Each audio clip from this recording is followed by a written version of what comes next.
This is Garston, where I was born in 1953. We lived a couple of streets away over there. This street used to be a row of terraces just like ours, but in April 1941, a German bomb flattened 3 houses here, killing 12 people. Little did the local people know, but this was just an early taste of what was to come. 2 weeks later, Liverpool would face a much bigger onslaught, the extraordinary May Blitz of 1941.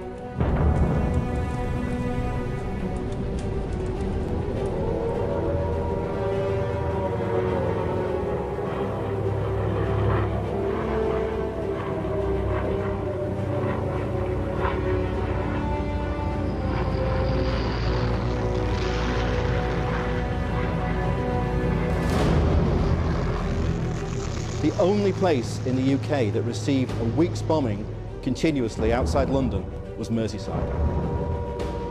You'd hear the drones of the planes, the searchlights would be going, and the ack-ack would be going.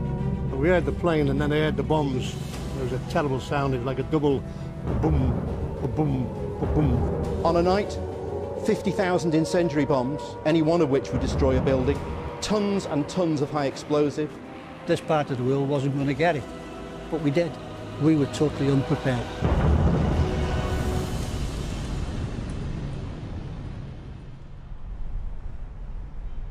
Liverpool was no stranger to bombing. The city had been attacked regularly since August 1940. Helen McKenniff gave birth to her daughter on the night of a raid. Today she is 107 years old, and her baby, Alice, is 75. Oh, right, yeah. Helen still has vivid memories of the days when German bombers ruled the skies. We'd see the aeroplanes. The next thing, the bombs would be dropping down. Well, everybody had to run for shelter. They built these shelters in the road. Or if you had a back garden, they put these tin things up, but they were useless. You might as well have been sitting in the garden doing that. But it was a terrible time. It really was. Hitler started bombing Britain after Prime Minister Winston Churchill rejected his offers of peace. Hitler was offering all the time a peace settlement. I will guarantee the British Empire in return for you leaving the war. And of course Churchill wouldn't have this. So in a way the bombings were punishment. This secret document, revealed after the war at the Nuremberg trials, showed that Liverpool was a prime German target from the beginning. There was a report that was presented to Hitler which was commented on, which was said Liverpool should be made a major target to knock out during the war and to send a shockwave, it said, to the rest of the British people. And at that stage it was the second city of the British Empire. So in many ways, you know, Liverpool was a really important trading port and strategic naval port. Hitler could see, and you can see from that report, I think the feeling was, look, the public aren't going to like this, maybe they'll turn on the government. The Northwest had already been getting its fair share of air raids, so in April 41, the region was treated to a morale-boosting visit. The Prime Minister goes on a tonic tour of the bombed areas of Birkenhead, Liverpool and Manchester. There's a dramatic moment when our fighting skipper signs the mayoral visitors book on a kitchen table salved from the debris of a bombed house. But just 5 days later, Hitler's vengeance rained down from the skies above the Mersey. On the night of Thursday, May the 1st, 1941, the 7-day Blitz of Liverpool began. The first bombs fell south of the river on Wallasey.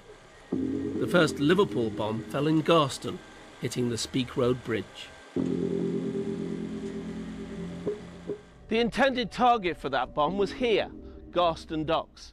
In those days, it was a hive of industry, a key link in the chain of the domestic war effort.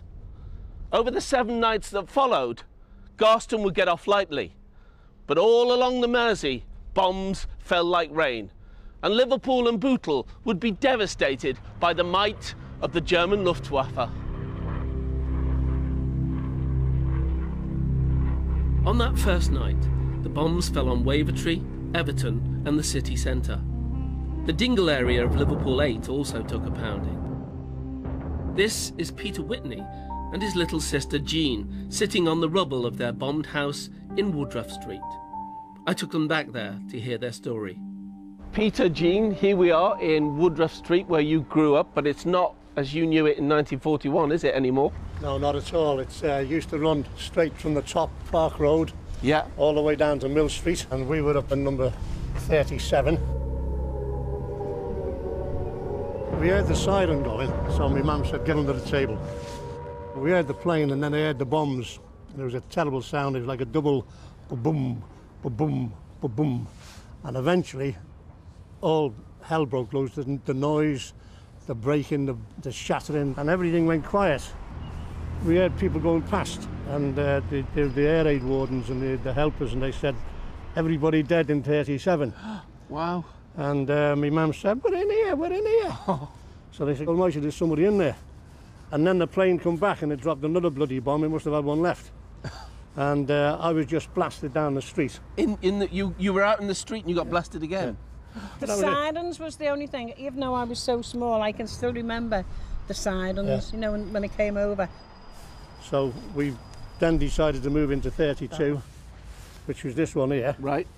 It had a big hole in the roof. You can see the hole there, yeah. But, you know, it was better than the one we just come out of. You're not smiling at all in that photo. Because I was shouting at Hitler, that's why. You were shouting at Hitler? Yeah. As well as Woodruff Street, bombs also fell on Lime Street Station, Crawford's Biscuit Factory near Edge Lane, and several sites on Wirral. 31 people died on that first night.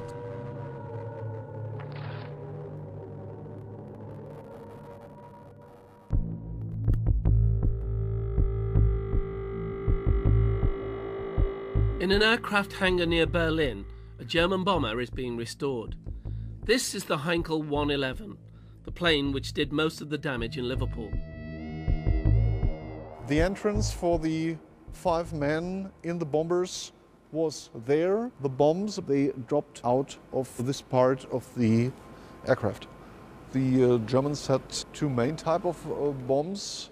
High explosive and the incendiary bombs, and then bombs, the mines coming down by parachute. Liverpool was an important harbor, and so the first and principal target were the docks, were the ships, were the industry, of course. Despite their ambitions to hit the docks, precision bombing was clearly in its infancy in 1941. If we imagine that the Heinkel He-111 flies with a speed of 300 kilometers per hour, how long was the bomber over the target? Not a minute. To drop the bomb precisely during the night, it was a very difficult thing. And on day 2, the Heinkel's bombs fell mainly on city centre locations, including James Street Station, the Cunard Building, India Buildings, and the Dockers Umbrella, the Liverpool Overhead Railway. The death count was 156, 5 times higher than the night before. There is a very strong argument for saying that Saturday, May the 3rd, 1941, is the worst day in Liverpool's history.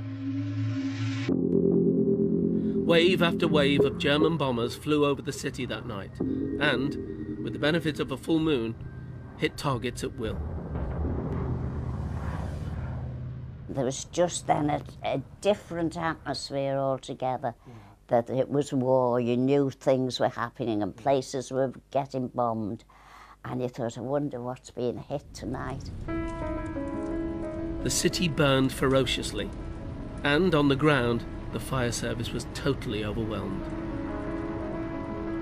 They weren't able to cope with the volume. It was completely unprecedented. They had 50 fires going at once, which would have been classed as a major brigade call before the war. A brigade call would send pretty much 2/3 of the brigade, and most of it, out to that call. So which were the major locations that were hit? The centre of the city is the one, I think, Les, that everybody knows about. From Queen Victoria's statue, down Lord Street and Chapel Street, down to where Liverpool 1 is today. That whole area was completely burnt out, pretty much in the one night. Further uptown, the famous Lewis's and Blacklist stores were both destroyed that night. landmarks which carried particular resonance with the people who lived and worked in the city. Incendiary bombs had dropped on Lewis's, blacklist stores that had got burned through, and flames had spread across the road. The day that Lewis's got hit, it was all over the windows. Last day, definitely last day of sale. That was the biggest stores in Liverpool. Lewis's and Blackledge's. Streets were absolutely flooded with the water where they'd been trying to get the fires out. There were so many major incidents, it's impossible to report them all. Mill Road Hospital in Everton, which had a large maternity unit, was hit. At least 80 people, including several babies, were killed, though the true figure will never be known. Myfanwy Morris was a midwife at Smithdown General Hospital, but heard all about the drama from colleagues who survived. The man on the bed that they were operating on was unconscious, of course, and they took him and he was finished off somewhere else, and he never remembered a thing about it. But 2 of the people in the theatre were killed. For a midwife, work had to go on, blitz or no blitz. I delivered one baby near the Grafton rooms in an Anderson shelter, and there wasn't much room there. It was a little boy, I remember that, and it was an easy delivery. I remember, it was pretty straightforward. The shelter became an integral part of daily life. Peter Weston was inside his family's shelter in Tobruk on that night of May the 3rd. There was a tremendous explosion and everything shook, the Anderson shelter shook, and we knew something terrible had happened. We weren't aware that 200 or 300 yards away from us was a train full of ammunition, and it's only when it blew up we suddenly knew what it was all about. Most of the roof had gone. It wasn't habitable afterwards, so we had to get out and go somewhere else. You lived more in the shelter than you did at home, in the air raid shelters. But the shelter I was in got bombed, loads of people killed. Betty Mooney lost her mum before the war, when she was just 7. In May 41, she was 14, living with her dad in Vauxhall. There were 2 shelters near their home in Bispam Street. My dad wanted me to stay with him in the house, and I said, no, I'm going to the shelter, Holy Cross shelter. This lady asked me to take a thing down to the little shelter, and it was a blanket to one of them. And by the time I got down there, the big shelter got hit. Loads of people killed in it. All the friends I was with, they all got killed. And we got to it, the bottom shelter, and the blast from the, from the big one hit the little one. We got out, and then it was like the world was on fire. Every house was burning and everything was down. But I didn't know that my dad was laying dead in the next street, in the street, blowing out the house. Betty's old street no longer exists, and the area is unrecognisable from 1941, but the memories live on. All across Liverpool and Bootle there were similar stories. 30 killed in a shelter at the Rocket on Queen's Drive, 43 at Index Street near Goodison Park, dozens more at Creswick Street near Breck Road, 12 at Walton Jail, and 37 at St Andrew's Church Hall in Litherland. The Germans were clearly happy with their night's work, boasting that the attack on Liverpool was one of the heaviest they'd ever carried out. As day dawned on May the 4th, the full extent of the previous night's bombardments was becoming clear. The city, much of it still in flames, looked like a scene from Armageddon. And down in the Huskisson dock, an auxiliary fireman called Joe Gallagher from Garston was helping to fight a fire like no other. The SS Malakand, a ship filled with munitions, had been ablaze all night. It was a ticking time bomb. The Malakand fire probably needed 50 to 70 pumps. It got 2. And Joseph Gallagher and his crew were there knowing every minute that this ship was likely to explode at some stage. 6.5 hours, can you imagine it? And when the explosion went off, He was critically injured, taken to hospital, and tragically he died, a hero. This is the scene after the explosion. Remarkably, only 4 people died in the dock, though many more were killed outside, as bits of the ship were blasted as far away as Stanley Park. At this point, the people of Liverpool might have wondered what was being done to protect them, especially with victory in the Battle of Britain so fresh in the memory. The British had to concentrate for the defending of the main area, and this was London, and maybe the defending of the region of Liverpool was a little bit weaker than London was at that time.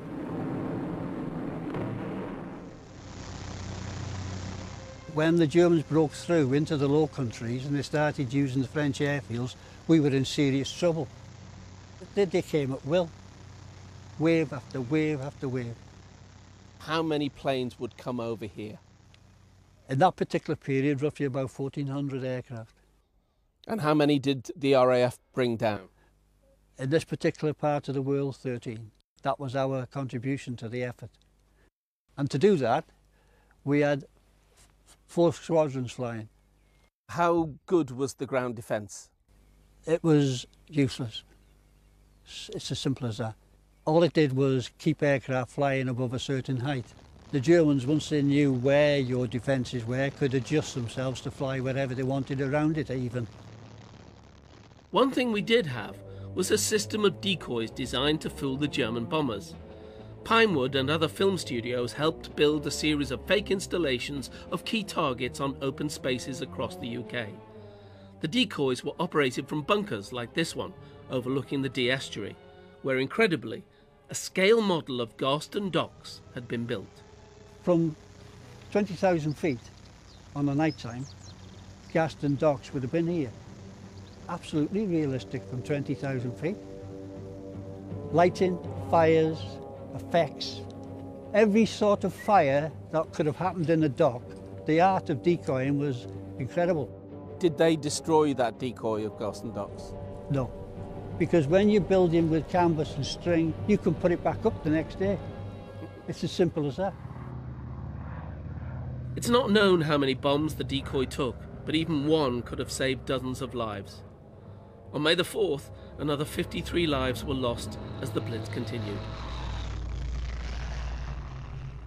Among the buildings destroyed was the iconic Rotunda Theatre on Scotland Road, while Aintree Racecourse and Liverpool's Anfield football ground also took hits.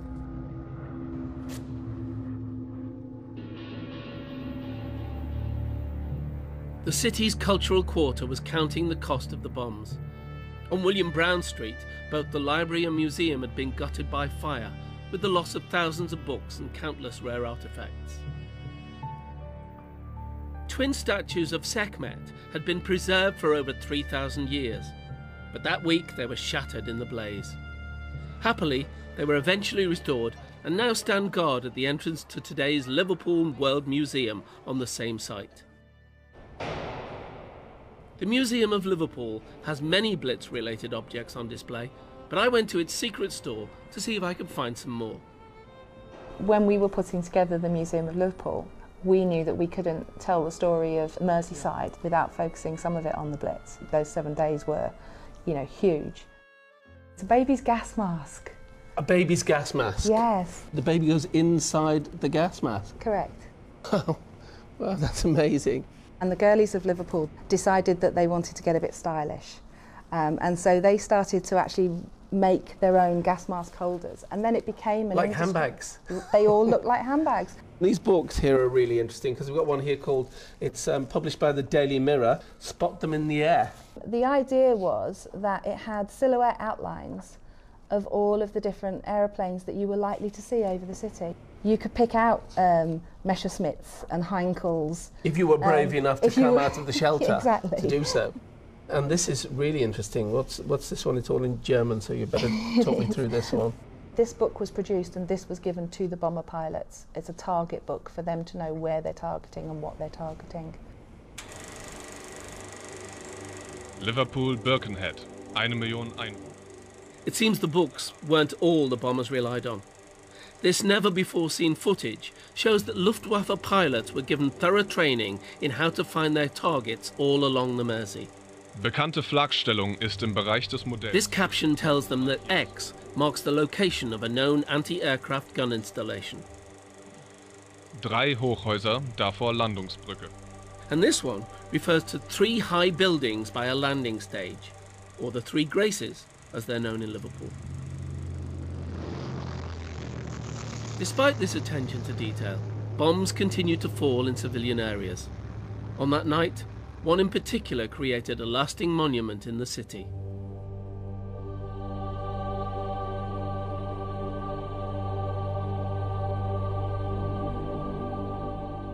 This is Liverpool's iconic bombed-out church, a defiant symbol of the city's resistance to the German attacks. St. Luke's stood proud for 4 nights against the barrage, but as May the 5th turned into May the 6th, the church was destroyed in a spectacular blaze.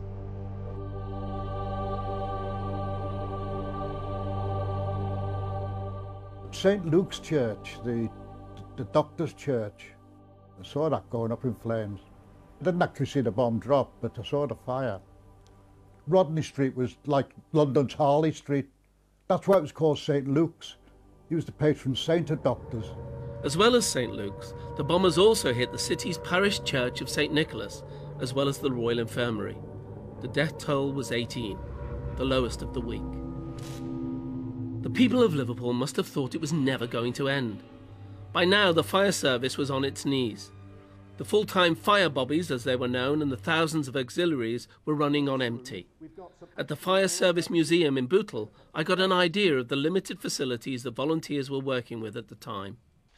A trailer pump, Les. This is what fought most of the Blitz fires. World War II AFS, a respirator in the haversack, an axe belt, a pair of rubber boots and 1 uniform. And that's all the kit that they were issued with to fight the Blitz fires.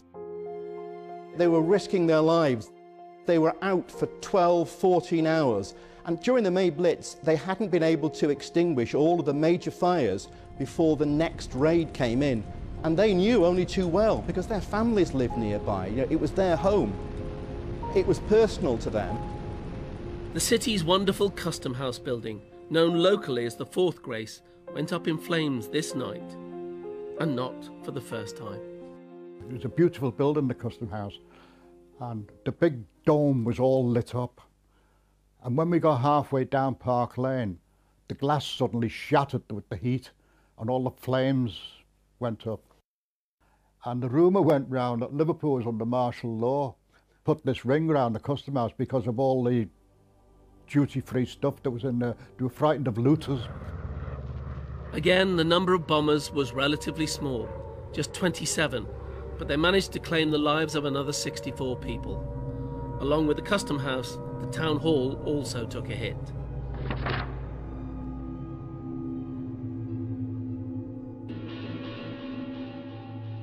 It wasn't just Liverpool that was hit. Over the Mersey, lives were lost in Birkenhead and Wallasey as well. But here in Bootle, the impact of that week was nothing short of catastrophic. Under Bootle New Strand railway station is the Marsh Lane Time Tunnel, with murals recalling people and events that have played a part in the town's history. But this one is surely the most poignant. Bootle was hit hard on May the 7th, accounting for almost half the casualties on the second worst night of the week. 166 bombers wreaking destruction along the Mersey and laying waste to the town. It was hell on earth, and it was basically saturation bombing for a whole week. In that 1 week in May, there were 20,000 people or thereabouts made homeless. That was in 1 week. There were 257 people who were killed, and there were over 5,000 people who were seriously injured. We're talking a really, really bad period of time. It's probably the darkest period in the war. This is the Ash Street Memorial Garden, next to the spot where more than 30 people were killed in the Co-op bomb shelter on the night of the 7th. They learned to be resilient, because they had to be. They learned that you can get through any situation, however bad it might be, because let's face it, nothing could be worse than the Blitz, could it? Something like 80% of Bootl's housing stock was damaged during the Blitz. You know, everybody knew people who'd been killed, major buildings destroyed, so they chose that the only way they could possibly be safe was to be out in the country, and people walked there night after night. Who could blame them? The Bryant and May match factory, Europe's largest, was destroyed. Bootle General Hospital was bombed, so was the town hall. Walton Hospital was hit. And across the river, the Mersey ferry, the Royal Daffodil, was sunk at the Seacombe landing stage.